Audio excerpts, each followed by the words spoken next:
Isang mapagpalang araw po sa bawat isa.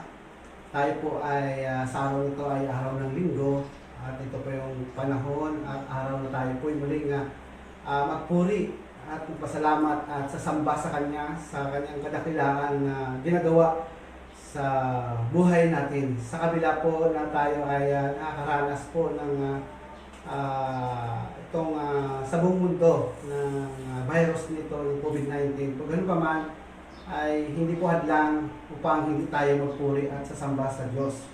So, ang the Book of Acts, sa panahon noon ay ang mga tao ay sa panahon ng mga apostol ay sila po ay nagsama-sama rin at nagpupuri sa kanilang mga tahanan. Ito po yung tinatawag na house church.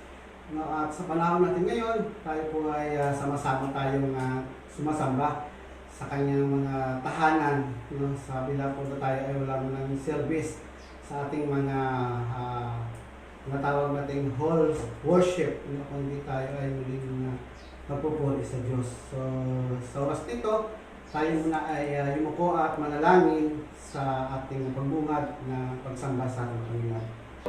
Dakilang Diyos, muli kami nagpapasalamat sa oras nito sa patuloy na buhay at kalakasan na pinagtanong sa atin. Kami po ay narito muli upang ikaw aming nalawatiin at ikaw ay aming sambahin sa aming mga buhay habang kami ay narito sa mundo ito. At ang aming buhay ay i-offer namin sa iyo. Dahil ito ang araw kung saan kami po ay magtitipon at magpupuri at magpasalamat sa iyo. Kaya salamat ulit sa araw nito na pinagkaloob mo sa aming mabuhay sa bawat isa. Nawa Panginoon, sa lahat ng salita ay patuloy kong mangusap sa amin. Ito po ay isang salita na pulong-pulo ang aming pag-asa. Kaya salamat po Diyos kung aming dalangin sa ngalan ng Panginoon Hesus ang nagsabi ng Amen. Okay po, ang salita ng Panginoon ay dadalhin ko po ay kayo po sa John 15 verse 7 to 11. Ito po ang salita ng Diyos. John 15 verse 7 to 11 o sa 1 chapter 15 verse 7 to 11. Ito po yung sabi dito. Kung kayo'y manatili sa akin at ang salita ko ay manatili sa inyo, hingin niyo anumang inyong nais, ito'y gawin para sa inyo. Sa pamagitan nito ay maluluwalhati ang aking Ama na kayo'y magbubunga ng marami at maging alagad ko. Kung paano minahal ako ng Ama, gayon din naman minamahal ko kayo, manatili kayo sa aking pagmamahal. Kung tinutupad ninyo ang aking mga utos at manatili kayo sa aking pag-ibig dahil ang aking natutupad sa utos ng aking Ama, at ako ay manatili sa Kanya sa pag-ibig. Last verse, ang bagay nito ay sinasabi ko sa inyo upang ang aking kagalakan ay pa sa inyo at ang inyong kagalakan ay malubos. Ito po ang The Book of John, isa po sa malapit, no, ng isang lingkod natin sa ating Panginoong Jesucristo. At siya din po ang sumulat ito sa Revelation o yung pahayag.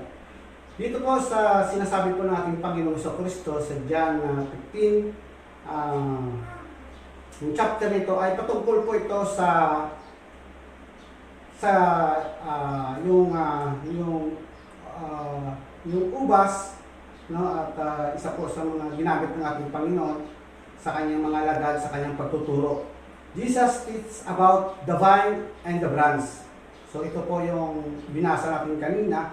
At yung vine po dito ay referring to our Lord Jesus Christ. And the branch is referring to the church or the believers. So ito po ang ating Panginoong Jesucristo ay gumamit po siya ng isang kataga, isang parabol na upang lubos munawaan ng tao. No? At ang kanyang pong ginamit ay ang grapes o yung ubas. Ano? Sa panahon natin ngayon ay napakabili po ngayon ng mga prutas ngayon, no? Mga orange, mga mansanas, at lahat na lang ng prutas, no? At pati saging, no? At alam naman natin, nag-viral yung saging. Nung pumutok ang COVID-19 ay 10 pesos po ang isa, 10 piso ang isa. So, yun po ay, sabi na natin doon, ay isang paniwala ng mga tao agad. No? Ito po yung sabi natin mga fake news. Ano? So nagmahal at tinulang the time yung saging noon, no? Dahil po yun daw, ang saging ay nagpapagaling sa COVID-19. Pero ganoon pa man, ang prutas nito ay ginamit po ito ay grapes po, no? So Jesus makes a parables para munawaan ng tao, noong kanyang mga alagad. Dito po yung sa parable nito, ang kanyang ginamit ay patungkol po sa grapes.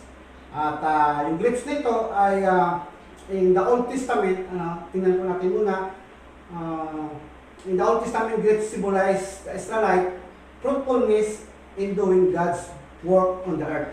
Sa panahon ng Old Testament, ang grapes po ay nagiging simbolo ng Israel ng kalang katapatan sa Diyos sa kanilang mga ginagawa. At alam naman natin, ayun po ay ang kanilang ginagamit during in the Passover meal. Isa po sa mga ginagamit po ay yung grapes. The fruits of the vine that symbolize to God goodness to His people. Ginamit po yun bilang symbolize sa isang magandang ginawa ng Diyos din sa tao. So ang ginamit po ay ang simbolo ay ito po yung grapes. So ang ating Panginoong Kristo ay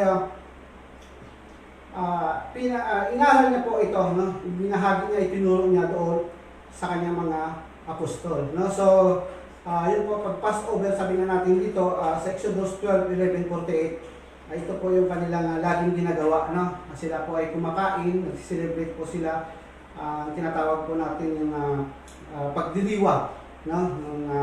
Yung Passover nito. At yun po ay isang simbolo ng kabutihan ng Diyos sa mga tao.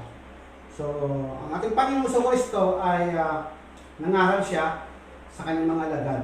At isa po sa kanyang ginamit para maunawaan, ito po yung grapes, yung puno ng grapes po ito.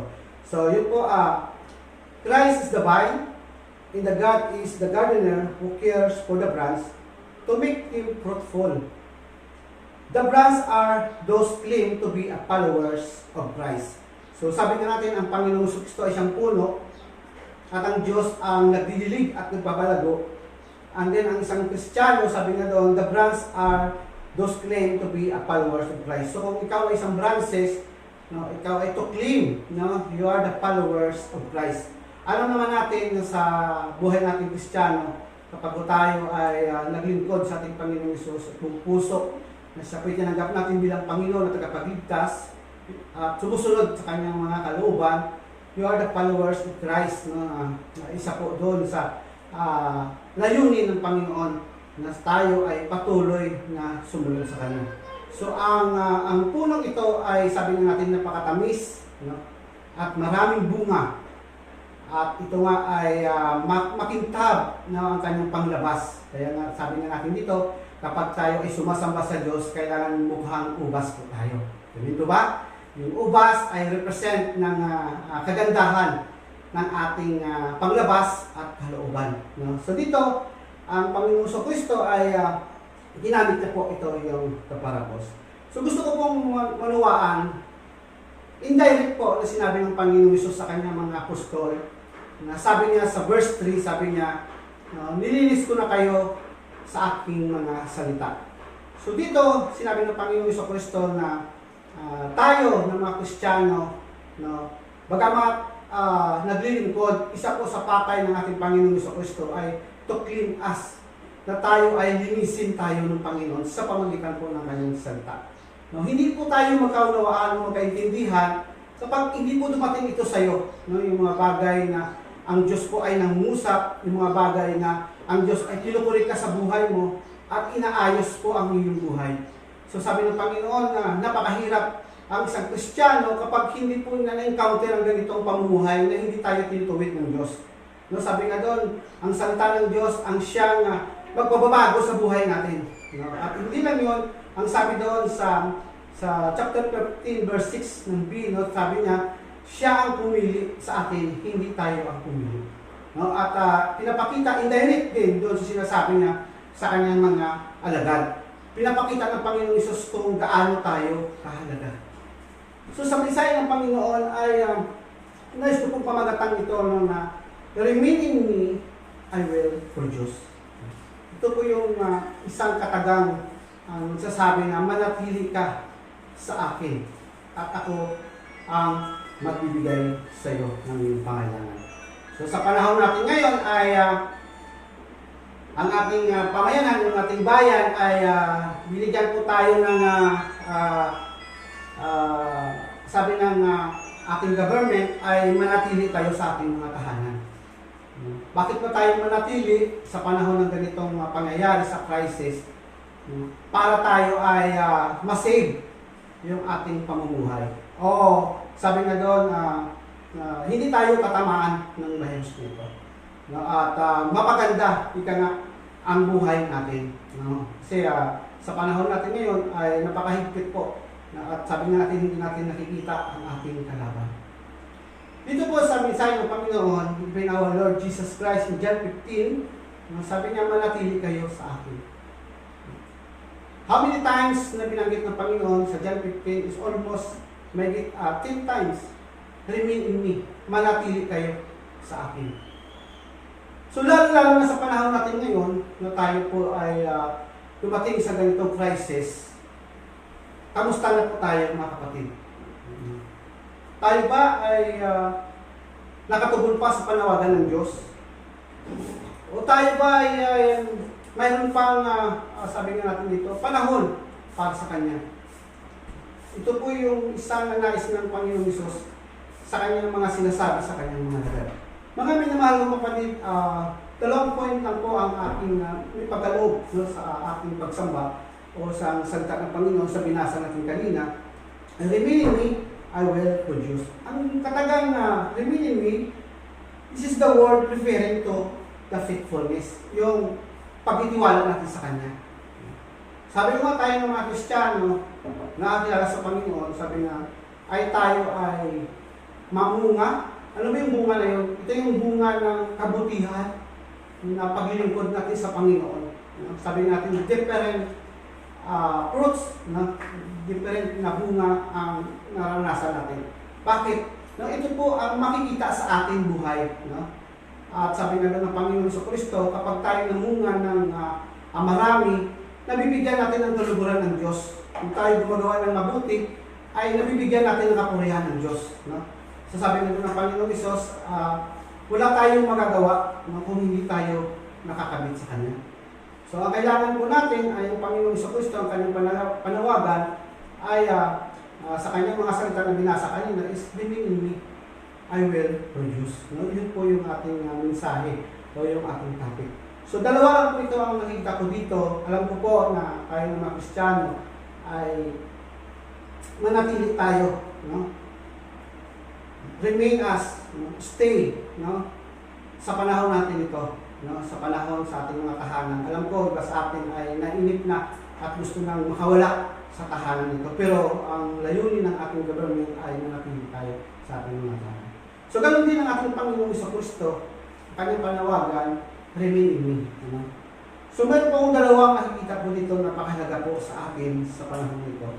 Ito po yung verse 7. Basahin po natin yung verse 7. Kung kayo manatili sa akin at ang salita ko ay manatili sa inyo, tingin niyo anumang inyong nais at ito'y gagawin para sa inyo. So dito, nais ko na pong basahin sa English. But if you remain in me, in my words, remain in you. You may ask for anything you want at will be granted. Ano pong sabi ng Panginoon sa Kristo? Na tayo ang kanyang tinugurian ng kanyang mga lagad. You are the followers in Christ. At ang sabi niya, anumang bagay na naisin nyo ay hingin nyo ay aking ipagkakaloob. Sabi niya, granted. Tiyak. Because you are the Son of God. Ikaw po ang the followers of Christ. So sabi niya dito, anuman ang inyong iniin, ay ipagkaloob ko sa inyo. May mga bagay na tayo, mga Kristiyano, ay namumuhay tayo sa tama, namumuhay tayo sa magandang paglilingkod sa Panginoon. Pero may mga tayo na komisyan ay mayroon tayong ilingin sa Panginoon. Sabi nga doon, ikaw ay nakakabit sa bahay o sa puno at tayo yung mga sanga. Ang sabi doon natin Panginoon sa Kristo, ang sinumang humingi to ask no, ipagkaloob ko sa Kanya. So ano ba yung you ask? Simply is application to pray sa Panginoon, no, sa ating mga pangailangan. So number one is to produce our needs. Paano ba tayo, sabi natin, ma-produce ang ating mga pangailangan? Sabi doon, by the word of God, kung tayo ay nag-remain din tayo sa salita ng Diyos. At sabi nga doon, you remain in me, I will produce. So, ang kailangan ay manatili po tayo sa kanyang mga salita. So, isa pong pangako ng Panginoon bilang sa kanyang mga tagapaglingkod, no? Sa kanyang pangaral, na anumang bagay ay hingin natin sa Panginoon. Maaaring iba-iba po ang ating hinihingi. Pero alam ko, iba sa atin ay binabasa natin ngayon sa panahon natin ang kahilingan na tayo ay hindi po tayo maipituhan ng virus nito. No? Marami tayong hinihingi sa Panginoon, yung mga pangailangan natin sa pang-araw-araw. So isang layunin na hinihingi natin sa Panginoon. Sabi nga doon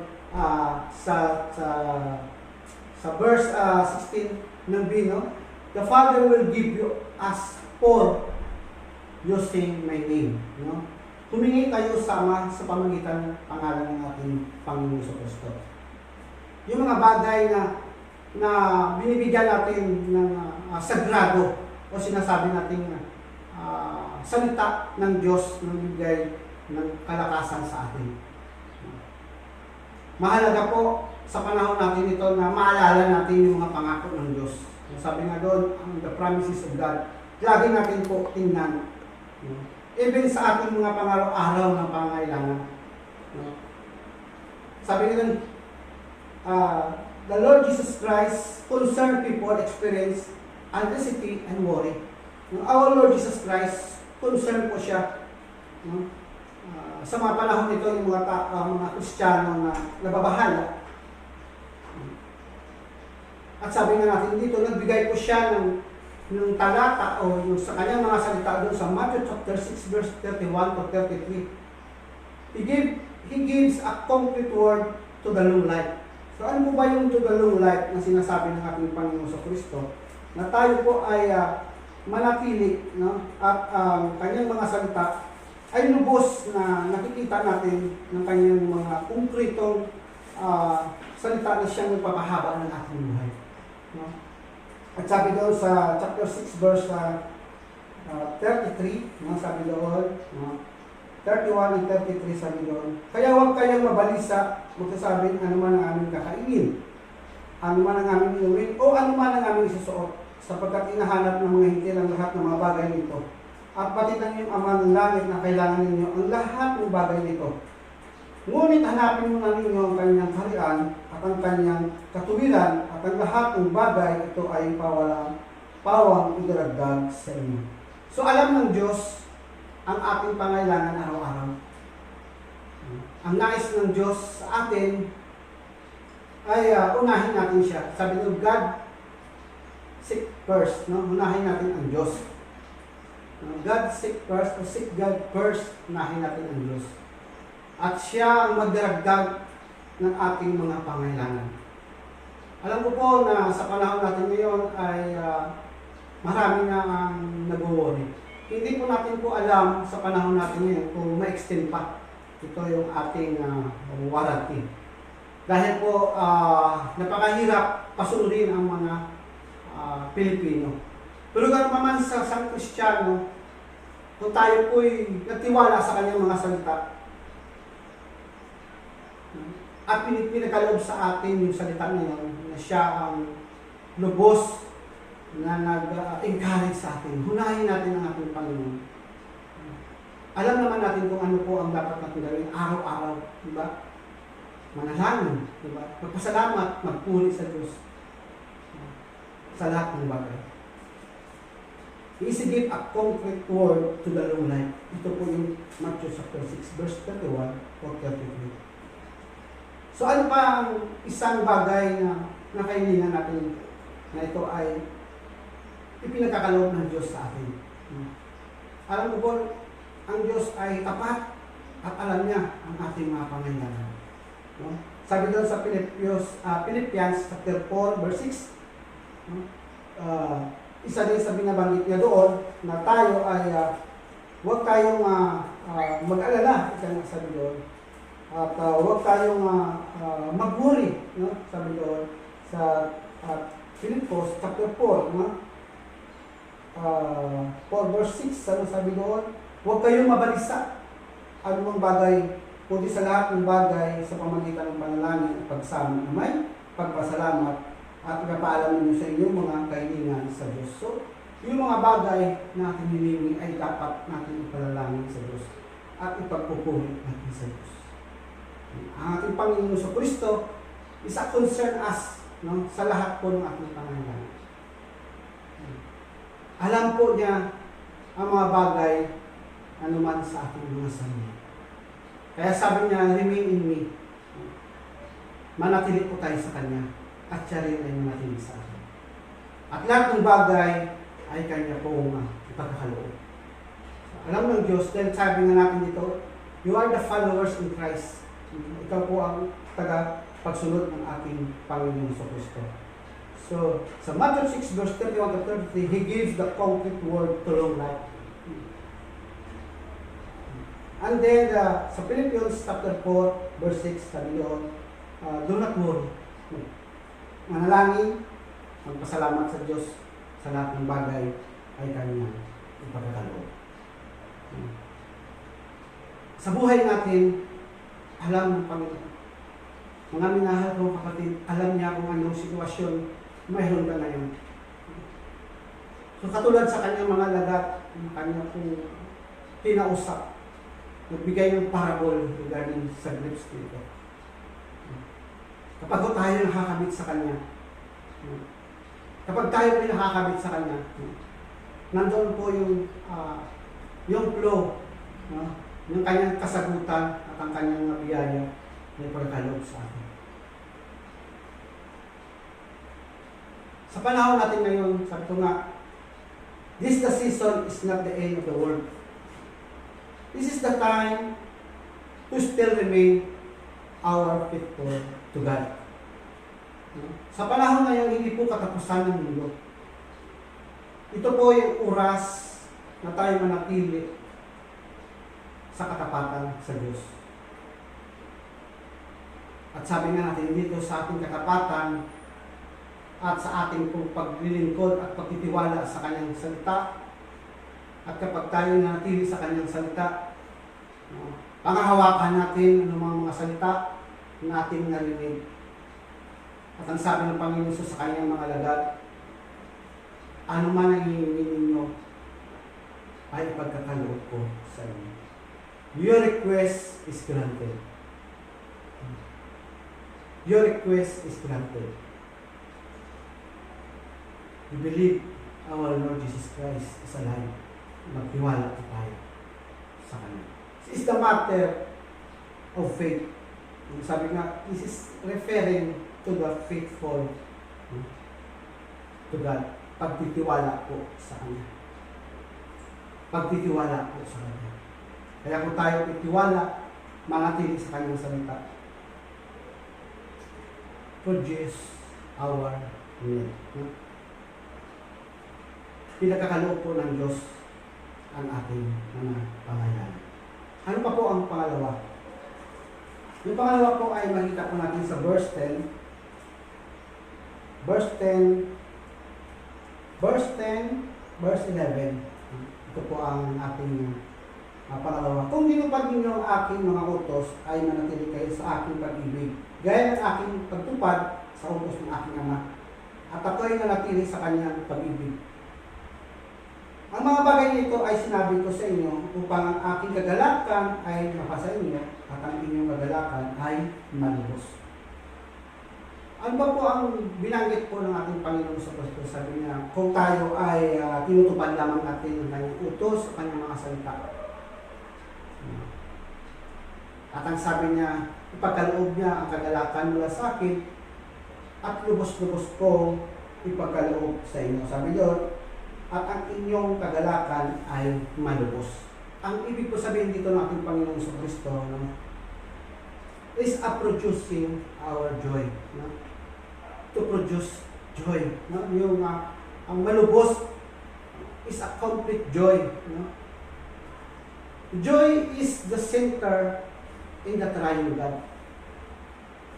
Ito po yung nais o ang kanyang pagka-Diyos, no? Ang kanyang as a triune God is to offering to joy, no? Yung sabi nila, hindi natin nakuha sa mundong ito, pero sa Diyos ay maranasan natin yung joy na sinasabi nito. Sabi na doon, ang tunay na kaligayahan ay sa Diyos lamang natin matatagpuan, sabi doon sa Kawikaan. Sa panahon natin ngayon, ay mahalaga po. Sabi natin, hindi po sabihin ko na masaya kayo dahil mayroong mga pangyayari sa ating panahon ito. Pero bakit ba sinabi ito ng Panginoong Hesus? Gusto ng Panginoon sa kanyang mga alagad, habang tayo naglilingkod sa Kanya, makaranas tayo ng kagalakan sa Kanya. At sabi doon, lubos na kagalakan na ating matamo sa Kanya. Sa kabila po na pangyayari at nangyayari sa ating mga buhay, tayo po ay nais ng Diyos na malubos ang ating kagalakan. With the hardship come, we'll sink into the depression. Kapag tayo ay dumadaan sa pagsubok o minumol tayo, and then we sink in the depression. May mga naranasan tayo minsan na depression sa buhay. But through joy, transcend to the rolling waves of circumstances. Ito po yung joy naman na ating pong naranasan ngayon ay patuloy po itong nagwi-wave o nagro-rolling ka nga. Sabi na sa mga tunay na Kristiyano, naranasan po ang kagalakan at kasiyahan nila sa Diyos. Joy comes from consistent relation with Jesus Christ. Ang kasiyahan po, consistent, sabi na doon, relation with Jesus Christ. When our life are intertwined with His, He will help us walk through the adversity without sinking into debilitating low in the manage of prosperity, without the moving into visited high. The joy of living with Jesus Christ really will keep us level-headed no matter how high or low circumstances. Ano man mga bagay na ating pong nakikita, tumaas man yung mga pagsubok sa buhay natin, tumaas man yung mga dilubyo o bumaba man, ay ang ating Panginoong Hesus ay still keep us sa atin. No? No matter how circumstances na dumating sa atin. Tandaan po natin ang sabi po ni Santiago sa chapter 1 verse 2 verse 3. No? Doon po sa the book of James. Sabi ni Santiago, "Dear brother and sister, when the troubles in any kinds comes your way, consider this opportunity for the great joy. For you know what, when your faith is tested, your endurance has a chance to grow." Kapatid, ang pagsubok sa panahon natin ngayon, hindi lang ikaw, hindi lang ako, lahat tayo ngayon ay naranasan natin. Maaaring naghihintay ka ngayon ng ayuda para mabigyan o may pagsain ka o may pangluto. Yung mga sasabi natin mga inaayuda ng gobyerno sa atin. So maraming isang pagsubok sa buhay natin kapag tayo wala tayong may luto, wala tayong may sain. Sabi natin dito, lahat ito ay hindi lang isang tao ngayon, marami na. So nakita naman natin ngayon sa mga telebisyon ay maraming mga taong lumalabas na para humingi na ng pera, may pambili ng pangsain. So this is sa pagsubok, sa trials, kung ano sabi doon kapag tayo dumadanas, iba-ibang pagsubok sa buhay natin. Pag sinabing iba-iba, ano ba, hindi tayo pare-parehas. Pero ano sabi doon, the opportunity to be a great joy. For you know what, when your faith is tested, sinusubukan po ang ating panampalataya sa Diyos. Your endurance has to change to grow. Lumalago po ng ang ating panampalataya sa Diyos. Kapag tayo ay patuloy lamang na manampalataya sa Kanya. Even sa panahon noon, kahit yung mga alagad ng ating Panginoon sa Kristo, nung sila po'y nangaral, ganoon din ang sinasabi, sa panahon nito ay lalo nating tatagin ang ating panampalataya sa Diyos. Yun po lagi mga binabanggit ng mga alagad. Patatagin natin ang ating panampalataya. At ang katagang ito ay tinuturing ginagamit ng mga alagad. Noon kahit sila ay pinapatay na, sila po yung nanatili at sinasabing magpakatatag. Dahil po ang pagpatatag sa atin, yun po ay papalago ng ating panampalataya sa Diyos. Sabi doon sa Philippians, chapter 4, verse 1, kaya nga mga kapatid, kung minamahal, pinabalikan kong aking kagalakan at karangalan, magpakatatag kayo sa inyong pamumuhay, magkapag-ugnay sa Panginoon.